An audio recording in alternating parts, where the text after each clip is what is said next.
सोहिड़ा सिंधी पुणे व alliance of global Sindhi association के chairman, volume Sindhi बढ़ाइए। समाज के अन्य सम्मानित सदस्यों को मैं 27वें अंतर्राष्ट्रीय सिंधी सम्मेलन के आयोजन के लिए हार्दिक बधाई देता हूं। मुझे इस कार्यक्रम में आमंत्रित किया गया था, पर कुछ अपरिहार्य कारणों से मैं आप सबके बीच नहीं पहुंच पाया। मुझे बताया गया है कि सम्मेलन में Spain, America, Australia, London, Dubai, south Africa व अन्य कई देशों से लोग भाग ले रहे हैं और साथ में सिंधी समाज के कई पूजनीय संत भी अपनी गरिमामयी उपस्थिति दर्ज करा रहे हैं।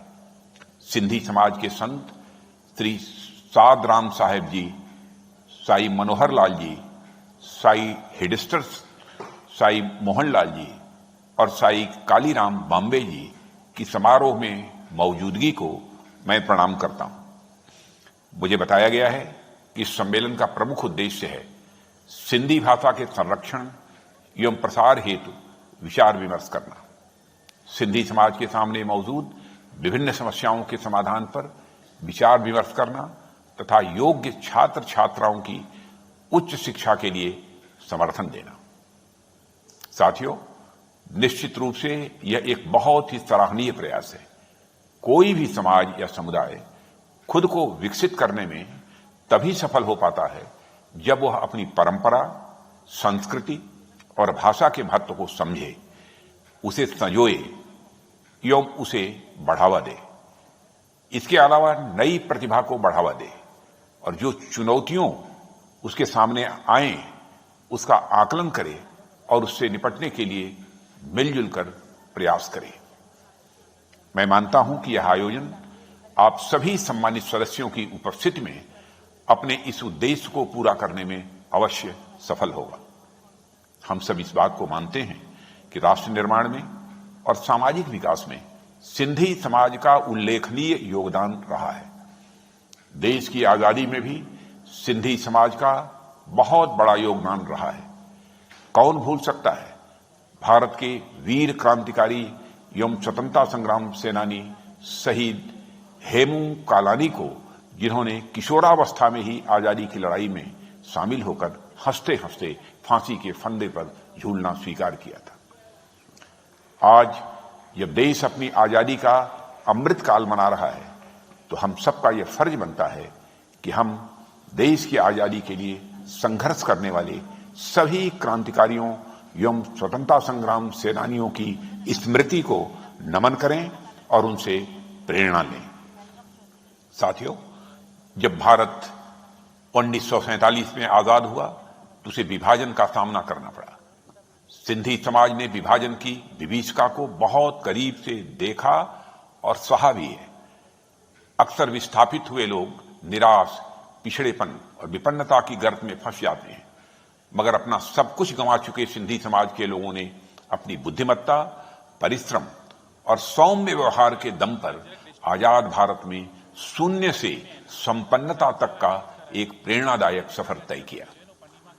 अपने हौसले और अथक परिश्रम के बल पर आज सिंधी समाज ने भारत में अपनी एक खास जगह बनाई है। मगर आज भी पाकिस्तान में बड़ी संख्या में हमारे सिंधी भाई बहन रह रहे हैं। कई बार उन्हें वहां उत्पीड़न और अन्य मुश्किलों का सामना करना पड़ता है। इसके कारण बड़ी संख्या में वहां से वे भारत में शरणार्थी के रूप में आजादी के बाद भी आए हैं।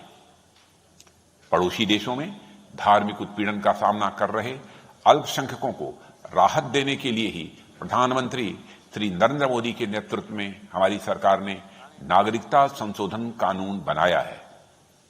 इस कानून के पारित होने से पाकिस्तान, बांग्लादेश और अफगानिस्तान से आए 6 समुदायों यानी हिंदू, ईसाई, सिख, जैन, बौद्ध तथा पारसी, ये जो शरणार्थियों को भारत की नागरिकता देना यह संभव हुआ है।